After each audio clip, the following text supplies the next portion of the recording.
vision of what impact climate change has on our planet. Pushed by the Paris Agreement, the energy transition is here to stay. But even in the best case scenario, we still have an abundance of 1,500 gigaton of CO2. It took us humans 150 years to release it, and we need to take it out as soon as possible. 1,500 gigaton is difficult to imagine, but what about this? That's the same amount as is already stored by all plants and trees on Earth right now, on land and in the oceans. Oh, and did we forget to tell? That's because nature grows from CO2. So the challenge is clear.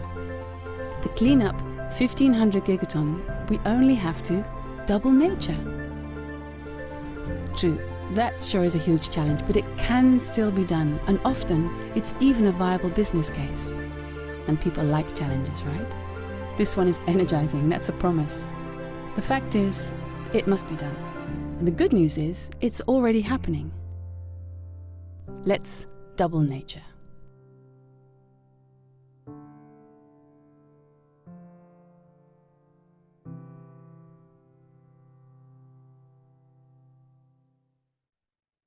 Good afternoon and welcome to this Double Nature talk or Double Nature cast number 69. My name is Sven Jensen. I'm presenting today with Captain Ilko Leemans. Hi Ilko. And we're looking forward to a conversation with Oyster Heaven's George Birch. Welcome, George. Thank you very much. We are live from Tolhuistuin in Amsterdam, and this launchcast is powered by Climate Cleanup Ambassadors. And our goal is to reverse climate change. And if you think that this is a good idea and want to join, just visit climatecleanup.org. Okay, welcome everybody. Now with 2 days to go before COP28 starts, we speak with one of the entrepreneurs who actually, removes carbon as well, right, from the oceans with the help of, who would have thought, oysters, and much more. George Birch. George, you are the founder and business lead, you say, at Oyster Heaven. Yeah. And it's a sunny day today, so how are you? Yeah, I'm good, thank you. Yeah, business lead, I feel like CEO is a bit grandiose for a company with like 5 people in it. So. Okay. Yeah. Maybe someday in the future, yeah. So you're the chief master. Yeah, business lead is fine. Yeah. Being. Yeah. Welcome being. We wanted to ask you, what is Oyster Heaven actually, and what sparked you to start it?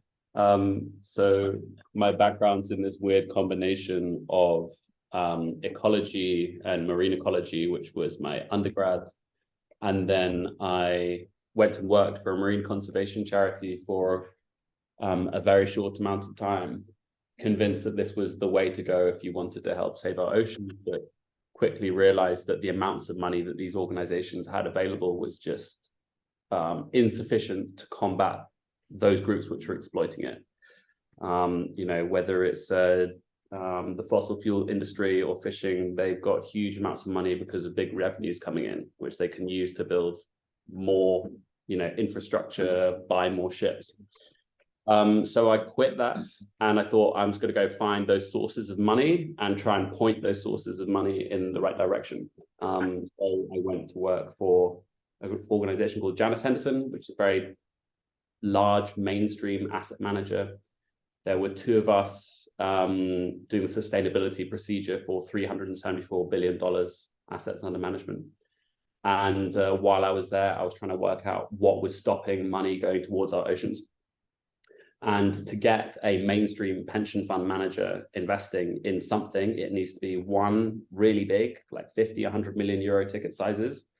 A lot of conservation projects just don't meet that size yet. 2, it needs to be simple, there needs to be like liquidity. And 3, there needs to be a return, and you need to get a payback for the money that you've invested. And it needs to not only be a return, but one which is at least comparable, if not better than the alternative. So Oyster Heaven is an antidote to these issues. And yeah, I'm excited to tell you about how that works and how carbon fits into the story as well. Yeah, let's explore that. Okay, we're looking forward. discussed, you are going to give like a presentation to Yeah. properly tell with some images. Yeah. And after that, we'll have a Q&A with also with Ilko. Yeah, look forward. Yeah. Yeah. So let's kick off your presentation.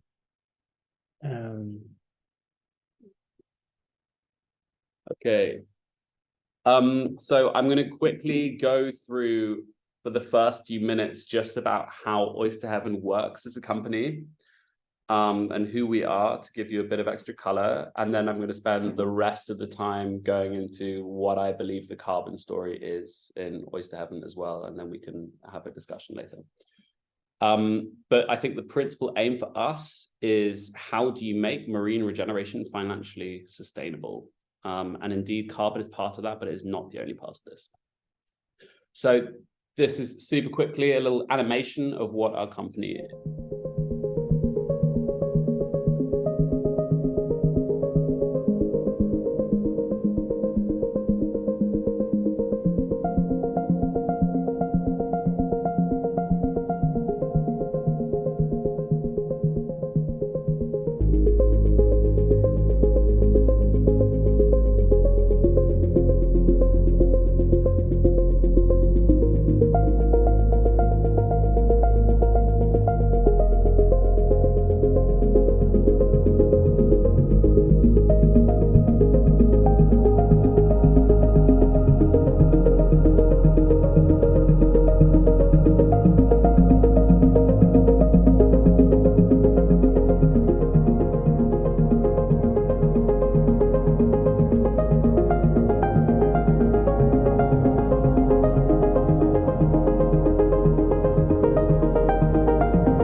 Fantastic. Yeah, I'm just going to restart the recording because we're not sure if this works, and then you can continue. Okay. So this is Oyster Heaven. I'm English, but our company is based in Rotterdam. We are a very science-driven organization, really focused on R&D, getting tools to generate oyster reefs at a very large scale. It was founded in 2021, and we've had a bunch of cool stuff happening to us. We've done a lot of testing, and in the spring next year, we're going to be ready to start looking at our first projects.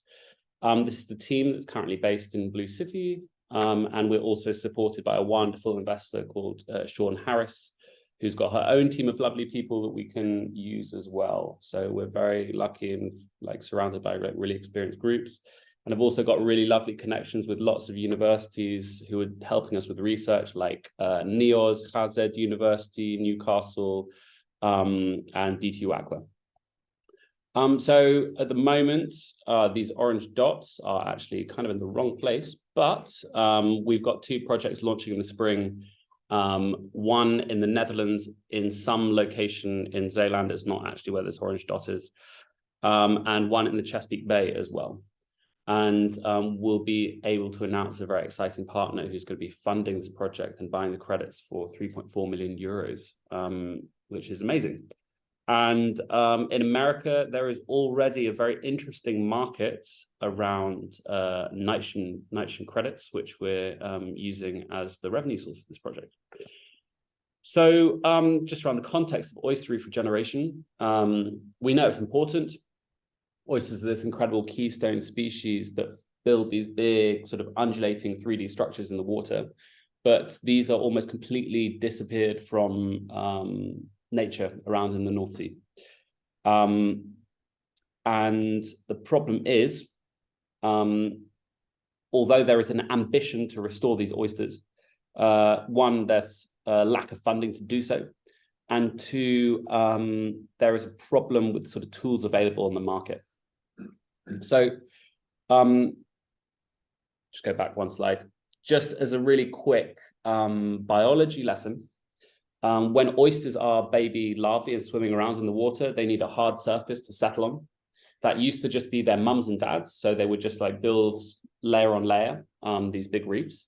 But because we've eaten them all, they say that 20 to 30% of the North Sea used to be oyster reefs. They were not all live oysters, but there used to be this big hard surface everywhere.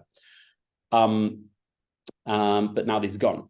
The intuitive thing is obviously throwing oyster shells back into the water, because this is what oysters like to settle on, and this can act as a substrate.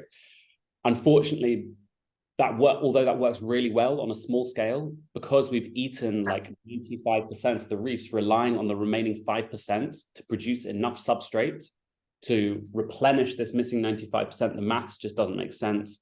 There are also big biosecurity issues, and also, unless you're putting other structures in to keep the shells intact, they kind of fall away or get buried really quickly. People also try and use concrete, which makes sense around the base of wind farms and other civil engineering. But if you're thinking about, again, the scale of the North Sea, unfortunately, that kind of undermines a lot of our climate ambitions, with concrete being one of the most carbon intensive structures known to humanity. So we really like clay because firstly, it's a ubiquitous natural material. It's everywhere. We're really good at working with clay as a society, as a species. We've been doing it for thousands of years. Brick manufacturing factories all over the world can produce these sort of modified bricks for the same price as household bricks. We call them the mother reef. They also produce them for a similar price to household bricks, almost exactly the same. And when you fire them at low temperatures, not only do they already produce 6 times less carbon than concrete, but also even less when you fire them at low temperatures. And when you fire them at low temperatures, they erode in the water over a tunable period of time, whether you want them lasting for 2 weeks, 2 years, 20, 200 years, 2,000 years, we can do all of that. So that means at the end of a project, after the oysters have gone in, you will only see the oysters there, and they'll just be sediment, sand, which would otherwise be found there anyway. It would be indistinguishable from what would be found normally in nature. The WWF also think it's quite cool. So each of our bricks, they come in pallets, which again does a remarkable thing to the cost of the projects. You want to lower the human handling of these structures as much as possible to keep your costs low. Each of them come with at least 50 to 100 oysters per spat, per brick. And then they get deployed in the water by fishing communities in kind of like untidy heaps. And this is not only great for the oysters, but there are lots and lots of species that like to hide in the little holes from the complex 3D geometry that we've created. Lobsters, eels, crabs, all sorts of things like that. Have a really nice time there. We also like to work in coastal areas rather than offshore. Working in offshore conditions are really challenging, really, really expensive. One of these vessels costs 30,000 euros a day to rent. And we know that if you work in more coastal regions, not only is the water less turbulent, but you can work with local fishers, and you can rent their boats for 450 euros a day instead of 40,000 euros a day. And you can get much, much bigger projects at much lower costs. And we're doing this because we really believe in this idea of critical mass. And this concept of critical mass is the idea that to get ecosystem takeoff, you need a certain number and density of oysters before you get recruitment. If you're putting in only hundreds, tens of thousands, maybe even 100,000 oysters, they're going to get predated away, or they're going to get lost in a storm.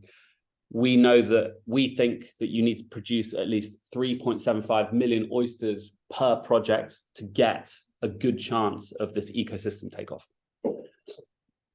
Okay, so that's a little bit about what we do as a business. Now I'm going to talk a little bit about this carbon story that we see. Unfortunately, we believe that there are a lot of problems with blue carbon and oysters at the moment. If you're just using carbon as the single part of your business model, there are lots of challenges. Firstly, it costs a lot of money per hectare to put in an oyster reef. So if it costs you 250,000 euros to put in a hectare, Comparing that to forestry or maybe kelp or seagrass, it's way, way more expensive.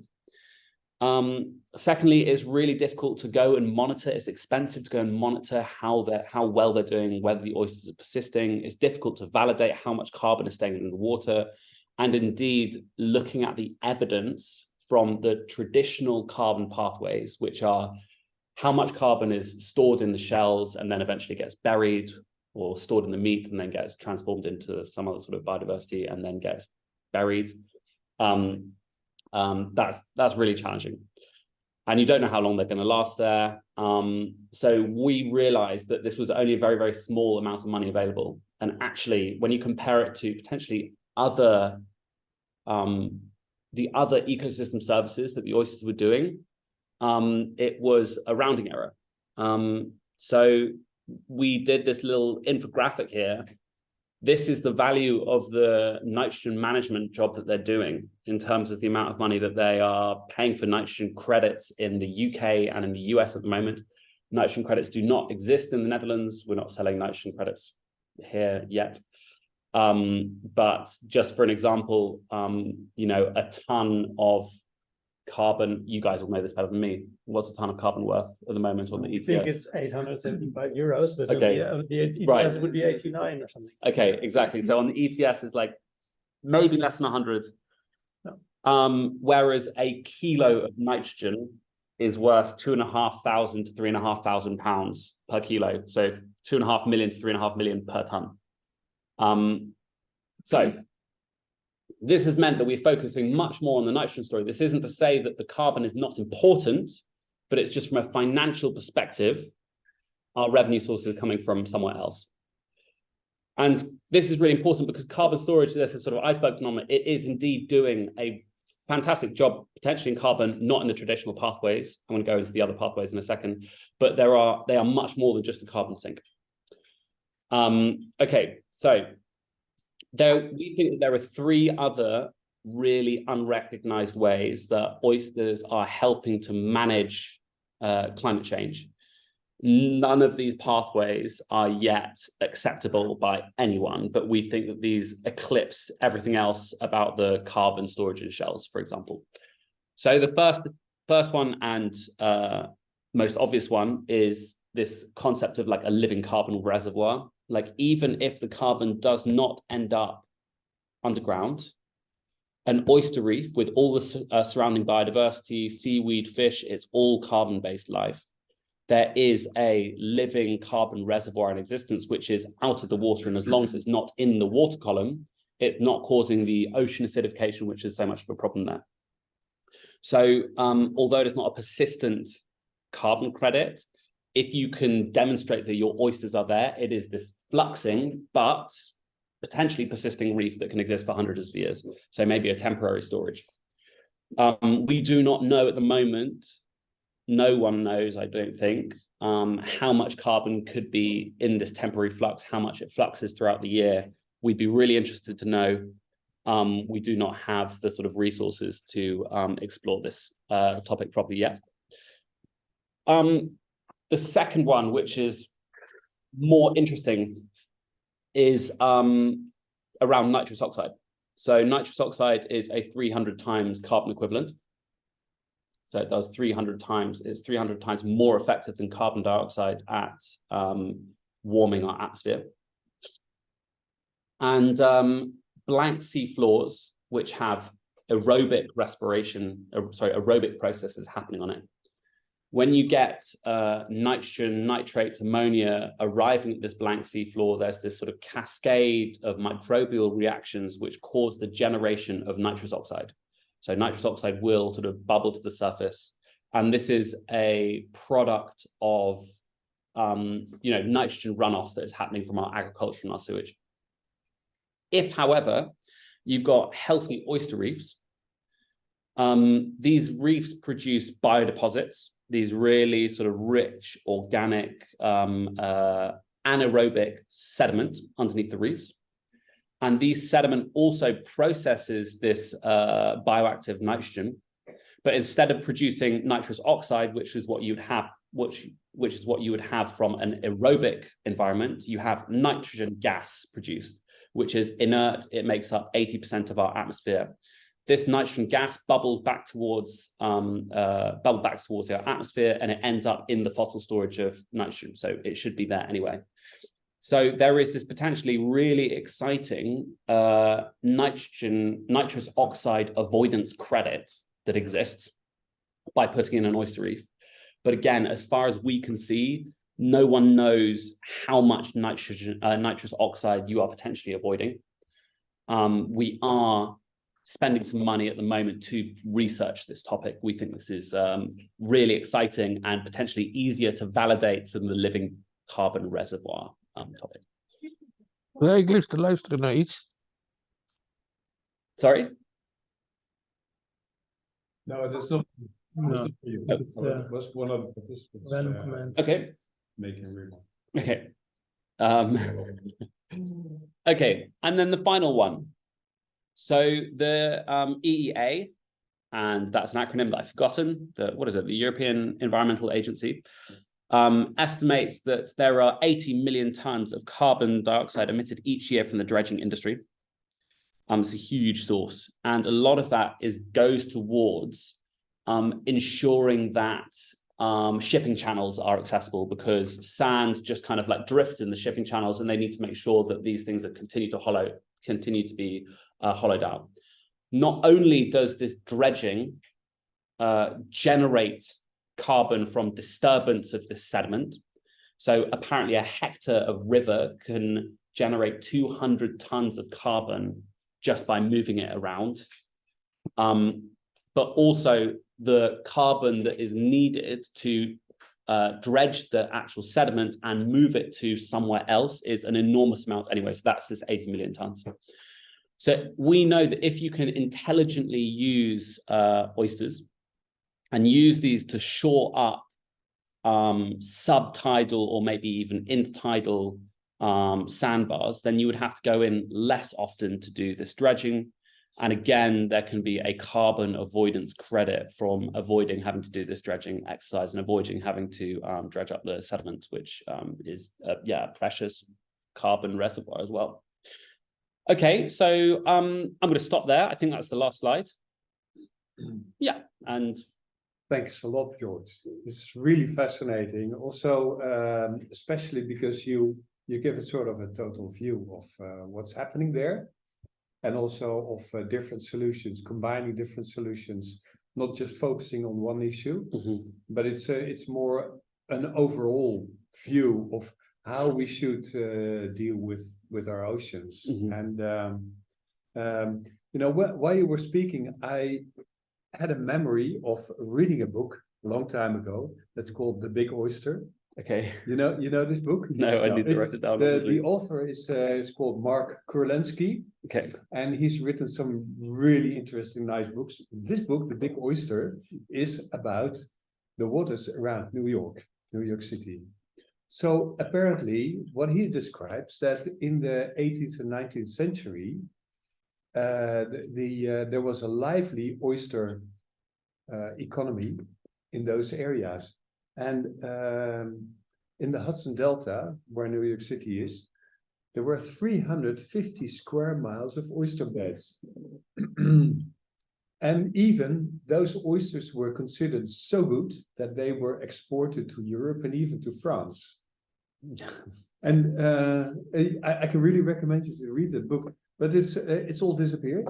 Yeah. And for a big part because of pollution. But I can, and then I was thinking, well, would it be possible to bring that back? And what you described is that it seems that once all the oysters are gone, it's very difficult to regenerate it. You really have to help them to kickstart them. And that's what I think is I really liked about your project. And also by not using concrete, but using clay, natural material that also can erode. So I had a question about this. So 70% of our planet is covered in ocean, but of course, I guess you cannot have oysters in the deep ocean. Yeah, it's mostly in coastal waters, I guess. And you have any idea how much percentage of that, or how many square miles or so of the whole planet would be suitable for this? Yeah. So, yeah, indeed, oysters don't like really deep water, but they have been found up to 80 meters deep in the North Sea. So I think the estimation is they are so sort of fecund and fertile, and they spread out so much that most suitable places would have had oyster reefs at some point. And in the same way as I would posit that if you could eat coral reefs, they would be in the same situation as oyster reefs. But you can't, and actually a lot of fish around the coral reefs are not that tasty, so you know they've kind of done better. So they think, so one of my most horrifying statistics was sort of at peak oyster harvest in London. So about 150 years ago, the population of 2 million people were eating almost 1 billion oysters per year. I think it was like 800 million oysters. So that's something like 400 oysters per person per year on average. And that's more than 1 oyster per day. Yeah. Lovely. An oyster a day keeps the doctor away. And there was something like 150,000 people, 150,000, 120,000 people actively involved in the oyster harvesting industry. And they were just too easy to get hold of. They were too easy a form of protein. But because this sort of peak harvest happened, you know, more than 150 years ago, we don't remember this. We've got this sort of shifting baseline problem. But there we found some old photos, and I'm sad that it wasn't in our presentation now, of these photographs in England, for example, of places which are now sort of beach sort of people go and lie on their deck chairs, and it was just oysters. It was not sort of 5 oysters per square meter, which somehow is the restored oyster number. That's what you need to get a restored reef classification. These were like thousands per square meter. Yeah, and then thick layers. And you'd have people going with a horse and cart and just taking them with shovels, and you would have a license for 16 tons per week as an individual. Whoa. Yeah. So I think it's difficult to know, but based on how easy they were to access and how much of our population, you know, in Europe depended on them, and the fact that we've got different species of oysters everywhere, a lot. Yeah. But it's interesting because, you know, on land, people are also talking about, you know, bringing back the old vegetation, you know, like reforestation, etc.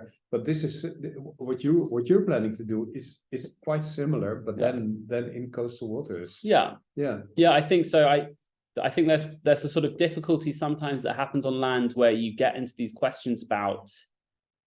So there's a sort of conflict between what you're trying to do. So if your metric is sequestering carbon, that might lead you to planting certain trees which are really good at sinking carbon versus other trees.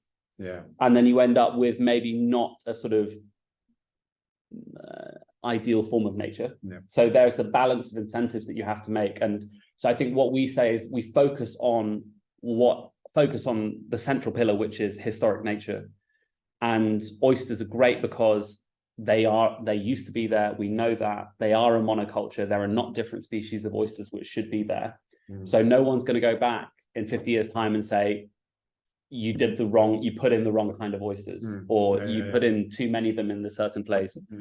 Whereas I think in Scotland, for example, we've gone back and looked at the forestry that we planted there and gone like, this is completely wrong. Oh, yeah. So, and what do you need? So it could be many things. But So what's really great is in terms of like a business model, there are now, I didn't quite explain this properly, but essentially we know that there are a couple of industries that we're going to need in the future, which are, we need homes, we need foods, and we need clean water. And these industries make a necessary but negative impact on our biodiversity, our nutrients, our carbon. these industries need to become more sustainable at every link, from the beginning of their supply chain through to their processing, their production, and down to the very end. And we want to be one of the tools that can support these organizations becoming less environmentally intensive when there is no other option. Yeah. So maybe the last 5% of economically unmanageable emissions. Oh my God, I've forgotten what was the question. What do I need? Yeah. What do you need? Yeah. So we've now got the first couple of these relationships that we're building. And so this business model is now looking really healthy, and the money's in our account for these first projects. What is a real challenge is the sort of state of the legal situation in our waters, because at the moment it is incredibly easy to take things out of the water and go fishing and go bulldozing and go dredging. But there is not a place in regulation for active regeneration. They say, okay, you can just leave things the way that they are and they hopefully will naturally become better. But we know, for example, with oysters, unless you put in a hard substrate, unless you give it a helping hand, it's not going to come back on its own. But we have to jump through the same sort of hurdles. And for, I think, a lot of people who are less pathologically obsessed with putting oysters into water, this can be a really big turnoff. And I know that other people trying to do kelp restoration, for example, have seen the sort of legal system that they've got to get through and just gone like, no, I can't face doing this. What about offshore wind farms? Because I know that, for instance, in the Dutch part of the North Sea, there's experiments going on, and the government really enjoys, supports experiments. Is that something that could be done in other parts, like in the UK part of the North Sea? So yeah, indeed they are doing that, and I have my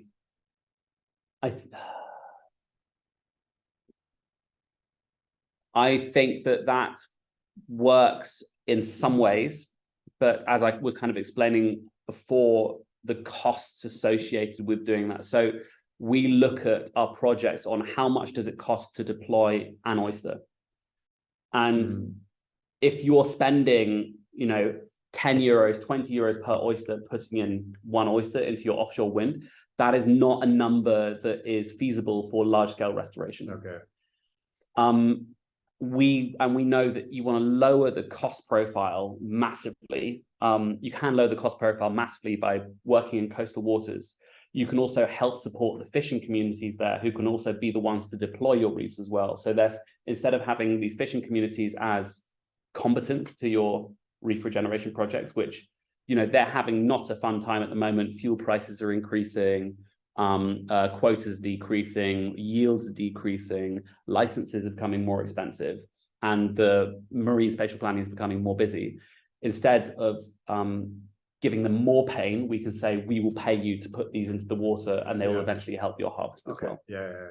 And then the second element as well is, unfortunately, as a society, we value the services that ecosystems can generate far more when they're closer to us than when they're offshore. So the value of biodiversity, when it is in the delta regions around the Netherlands, and you can see that the water is cleaner and that there is more fish and that there is more seagrass and seaweed, we value that a lot more rather than some abstract reef which is out in the North Sea somewhere. And I think we really work on these things. Sven, do you have anything? Maybe you have. Yeah, well, definitely we're exploring there also to explore whether this maybe this kind of quantification of a living carbon sink, if there is an approach for maybe also diversifying your business model, or making starts in the Netherlands or other jurisdictions where nitrogen is not yet valued in such a way. With our dear Heina Thijssen, who is also in this in this cast right now, we've been working for some time with you, Ilko, on metric full carbon sequestration in marine environments. Like with the built environment, we start out with the metric.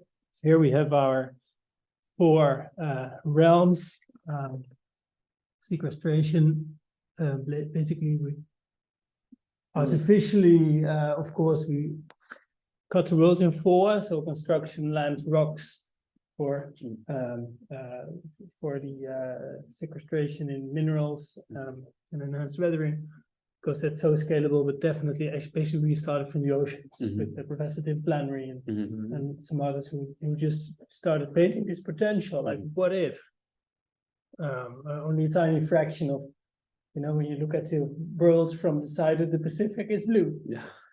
Right. So maybe Heine, you've got a perspective from this, or specific, or like how would you suggest we approach this? Just before that, I know that the oysters and the ecosystems that they build do a fantastic job for carbon, but I think that's a different question to our revenue model. I think basing a revenue model around carbon for oysters does not work, unfortunately, in the current regulatory environment. Also not under 875 euro per ton. So 200, like 1,000. The pathways, even at that price, I think the pathways to a valid ton of carbon credit for an oyster reef is still challenging. I don't think I've seen anyone selling a really, really valid carbon credit at the moment. My mind is open. I would love that to happen. But at the moment, what we're saying is we build these reefs, they do a whole bunch of different jobs, and the carbon will come for free, however much that is. At the heart of things, we know that doubling nature is the right thing to do, and the value of carbon is secondary almost to that for me. I don't know about you guys, than the doubling of nature itself. Life first. Exactly. Anyway, sorry, I didn't mean to interrupt. No, you're just laying the groundwork, I think. Yeah, exactly. And I totally agree that maybe this is something a bit later on. So to really get to quantify this living carbon reservoir, maybe first your research and your work will be important for that. And so looking forward to see what's going to happen, and hopefully a nice, healthy oyster ecosystem will be the result soon. Yeah, looking forward. Yeah, because you're working on a draft like metric, right, Heine? Oh yes, yes, but yeah, more so now with seaweeds and seagrass. Not so much with oysters yet, but maybe later on. That would be really good. Yeah. I think there's an interesting thing. I think oysters often get kind of like bundled into a group with seagrass and kelp and other kinds of seaweed, but they are on a different trophic level to each other. And what do you mean by trophic level? Well, as in oysters are animals versus these, which are the plants which are primary producers and do photosynthesis. Oysters do not do photosynthesis. They eat these plants, which is how the kind of carbon ends up in their shells. But they are but they're also respiring, so they also generate carbon. And actually the mass balance between these two is really challenging. Sometimes they act as sinks, but the calcification process also generates carbon. And so looking at oysters on their own, I don't think looks great from a carbon process. But if you look at an oyster reef habitat, then it becomes a lot more interesting, because your oysters can act as an anchor for different types of seaweed, and then you add those into the equation as well. But oysters on their own, I think, is really challenging. And did you ever see estimates for that, for like ecosystem carbon in No, around an oyster reef? No, I haven't. Would that be number one?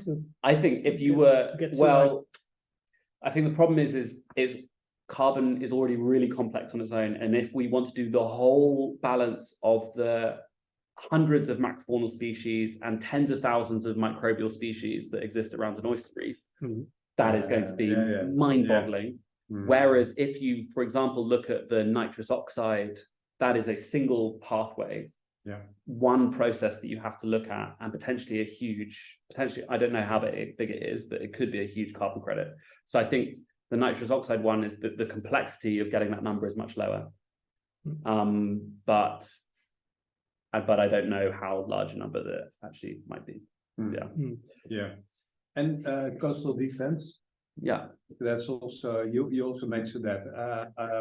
I remember I heard somebody talk about a project in Bangladesh, which is a really low-lying delta and very poor country. There was a project with, I think, with Dutch engineers and engineering companies setting up a project to make oyster beds just offshore and to help with coastal defense. Is that are you also looking into places like that? Yeah. So particularly in the US, on the east coast of the US, where they have a lot of these like hurricanes, tropical storms, it's becoming a real issue for the insurance industry, who's trying to protect, who's trying to pay out for sort of beachfront properties and things, and they're reaching this point where a lot of these places are just uninsurable because the costs are too high. And so they instead have started saying, okay, what can we do to reduce the impact? What kind of interventions can we make before to reduce the impact? And the government is supporting them as well. So just the state of Louisiana put $1 billion into living shore coastal defenses. Oh. So they basically put out this massive tender for the coast of Louisiana saying, anyone who can say how their like nature inclusive coastline projects are going to help with tidal surges, coastal erosion, there's a lot of money available to do that. And then similarly in the Chesapeake Bay, there was a big focus in the last 20 or so, longer than that, on just nature restoration in general. But now a lot of the government money has gone towards this sort of living coastal defenses. So like these hybrid approaches. So people there are switching from, it's just kind of switching the location and switching the style. So instead of just doing a big sort of clump in the middle of the water, they're saying, okay, how can we do sills or strips along the coasts to attenuate large waves or stop sediment flowing away that might be preventing that. And I think in the Netherlands is, I'd like to think, a really interesting place for this. And I know that there are organizations looking into this already. And one of my favorite facts about oysters is that an oyster reef grows at almost exactly the same rate as sea levels are rising at the moment. Okay. Which is really great because unlike a hard coastal defense, which is really effective on day one, and then slowly degrades in effectiveness over time, over a really long period of time, an oyster reef is not necessarily that effective on day one, but it increases in terms of its effectiveness over time. And unless something really tragic happens to it, it repairs itself for free, and it just continues getting better and better. So I think that's a really nice combination. You can see these two sort of curves of effectiveness kind of meeting each other, and then like leveling off the cost of your interventions over time. Now, I don't know the exact business model for this, but I know that, for example, a meter of hard coastal defenses costs 1,400 euros on average in Europe. And that is, thinking about how long a coastline Europe has and how high the sea levels are going to rise, that looks like a big pot of money that you could be using to restore oysters with. So you also said something about preventing sediment to wash away. And sediment can also contain carbon. So there you could also win. Indeed. This is the sediment river. As I said, like the riverbeds contains huge amounts of stored carbon. And so, I don't know what they're called here, but you have these like groins in England. So these just rock spits that go out into the water, which prevent the sediment drifting down shore. It's just, instead of rocks, you can just use oysters, and you'll have exactly the same effect, except it's living. And I think they're really obvious places to put them for that. We do have a question from our audience, actually by Jay, who is actually Honey. Do you want to state it yourself, Honey? No, come here. We're actually in one big room, so video viewers. Great, because the ladies from the bubble barrier clean oceans, like you put the bubbles in, they already have a nice contact with river management, municipalities. Is it an idea to start collaborating, or because they work at river mouths? Yeah, I'd love that. Yeah, as much as possible, I'm trying to get in contact with anyone that's doing activity in the water, trying to make it better. Are you in contact with them? No, We used to share offices, which actually had a lot more mice than we do here now. okay. I think they have 4 or 5 running projects now. Yeah.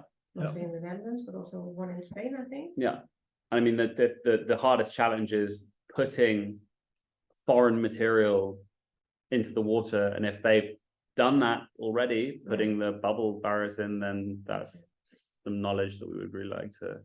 And maybe those managers for the rivers, they are really open to scalable changes. Yeah. And I'm also thinking about seaweed company, because they also have plots, and there's no conflict in combining oysters with seaweed farming, is there? No, we have got these really nice sort of IMTAs, the integrated multi-trophic agriculture, where you can put long lines of seaweed above oyster reefs. And we've actually been speaking to them already, and we're looking at some of their sites in Ireland. But that still doesn't so getting a location is not hard, because, for example, lobster fishers or eel fishers, they see our reefs and they say, oh, those are lobster homes, right? And they've got a problem with habitat. So they just want to put all of these in the water. They don't even really care about the oysters. The problem is you'll have in Natura 2000, there's like hard substrate classification versus soft substrate classification. And they say these can't change. And we'll say, okay, well, this isn't a hard substrate. It's a transient substrate. It starts off hard, but in a few years, it will be a soft substrate again. They say, okay, well, we don't know the answer to this. Anyway, so it's these kinds of, this is a new type of structure which requires a bit of new thinking, and the people we're speaking to are not the people that can necessarily make the decisions about what this would be. So legislation to open up. Or do field pilots so that they feel secure. And we're doing all that, and I'm not concerned about if it's going to happen. It's just I'm impatient, and I want it to happen yesterday rather than whenever it's going to take. But we're also, we're looking for sites. We're in processes for sites in Denmark, Netherlands, Belgium, UK, Ireland, US. So even if something takes a little bit longer in the Netherlands, then it looks like, for example, the UK one's going to be happening really quite soon. Yeah, let's make it happen. I know that Tel, you might be in Finland, no? Norway, Oslo. Yes. Yeah, correct. Better. Is we have a lot of oyster banks here still. Any oyster sites near your place? What? Any oyster sites nearby? Yeah, basically every fjord. Norway is quite a oyster haven. All the little beaches that you have here, they're basically covered in smaller and bigger oysters and mussels. Because the coastal line is of course humongous and a lot of place for oysters. But I'm not totally sure how it is on the deeper parts, and if that is eroded as well, because there's fishery here as well, of course. Yeah. But I also have another question, because with my head of Into the Great Wide Open Festival and the Green Deal Circular Festivals that I'm part of, which is 49 European festivals, we're very much looking into circular and climate neutral festivals, and one of the parts of what we're looking into is the unavoidable emissions that we have now, that we cannot prevent yet. We want to find good ways of sequestrating these unavoidable emissions. So that's also why I'm also very interested in this, because I think this is one of the, and especially for more for the festivals that are more coastal, they have a lot more with their own. Basically, it's basically what you said. Biodiversity is more worth when it's close by, and I see that also in these conversations with these companies, that when it's closer by, they can relate more to it. And I think this is a very relatable way of carbon storage. And you say, okay, it's not so much about the carbon; it's much more about all the other benefits. And I completely agree, and I think that is the most beautiful thing about it. Actually, you shouldn't sell the carbon part short, I think, because a lot of companies are looking for this, and especially if you're not talking about carbon but more about greenhouse gas, then the nitrous oxide is of course a very important one. And so I would be very interested in talking further on this and see how we can contribute. And from there, I have a question. What is the planning? Because you say we have some specific locations in different places lined up. Do you have an idea or a plan how much you are going to be able to grow or build in the coming years? So yeah, there are these out of the places that I've just mentioned, the ones that are furthest along are the Netherlands, UK, and the US. We expect to be able to we have a letter of intent for the funding for about 40 million oysters in the UK, or projects that will generate ultimately 40 million oysters. We have the funding in the Netherlands already to generate 8 million oysters. In the US, we are part of a project which will be going for another 10 million oysters there. And in Belgium, Denmark, and Ireland, we don't yet know what the scope of these things could be. And our first client, the one who's funding the Netherlands, has committed, or at least asked for in the contract, to do 30 more projects by 2030. So 8 times 30. Yeah. Let me see.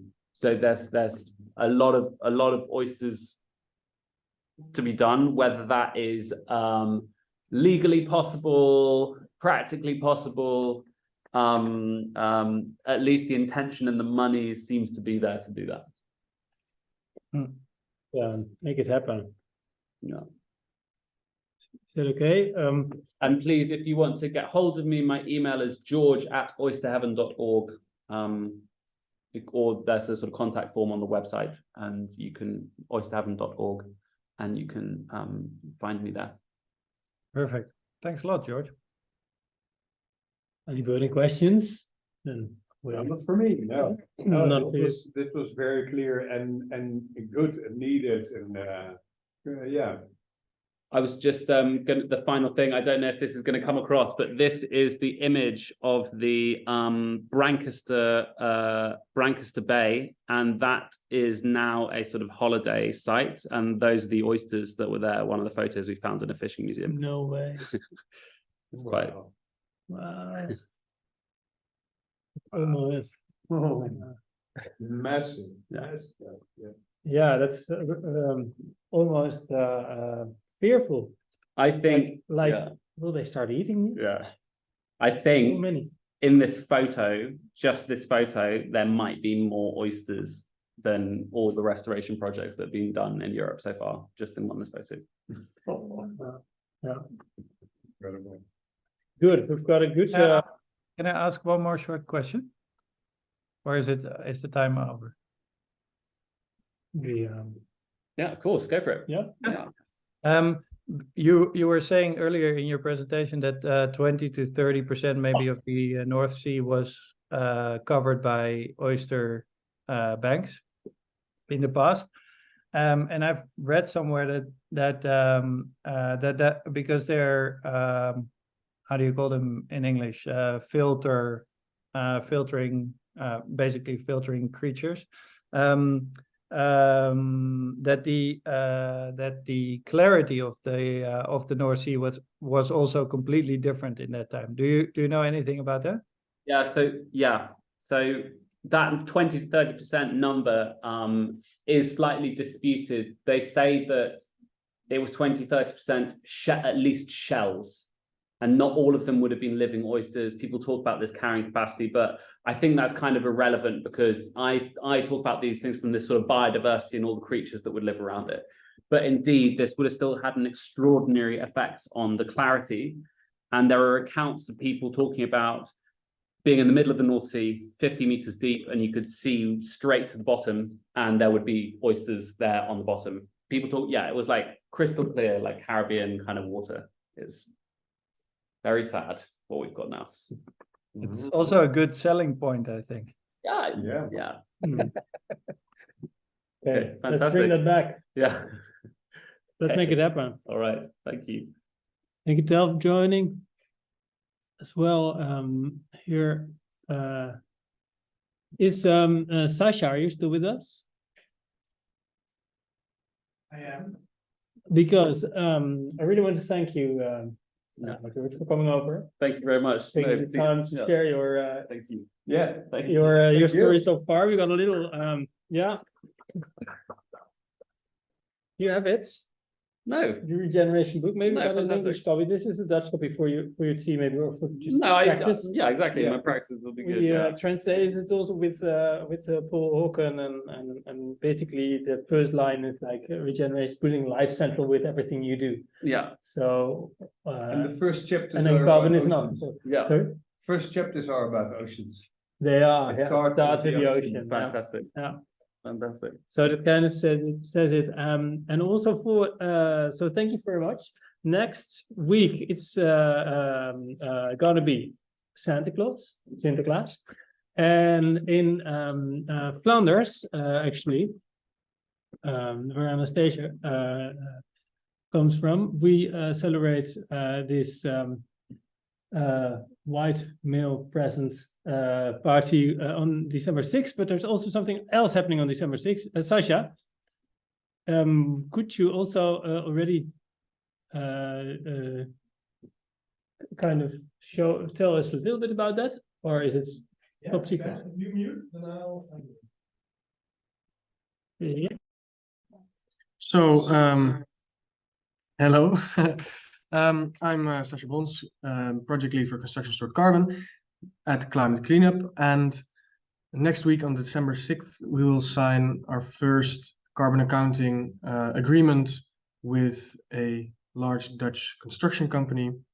So we work together with them to quantify, certify, and verify their carbon storage inside 3 of their projects that they're doing. And this will hopefully inspire many more to also join us in this mission of realizing the potential for carbon storage that is there in the built environment, not 20 years in the future, but now this year. So stay tuned for that next week. We'll see if we can get a live stream running there as well. That would be interesting. And if not, you will see it hopefully everywhere in the news. Great. So all ambassadors, keep an eye on your emails. That's going to be an exciting week next week and week after, and then we are in the middle of COP28 in Dubai. Our chairperson Ruud Kornstra is going there shortly, and will bring back some news, which we will discuss on the last day of COP on December 12th. No, it's actually 14, but on the 12th, on Tuesday, we will give a first review of what has happened at COP28.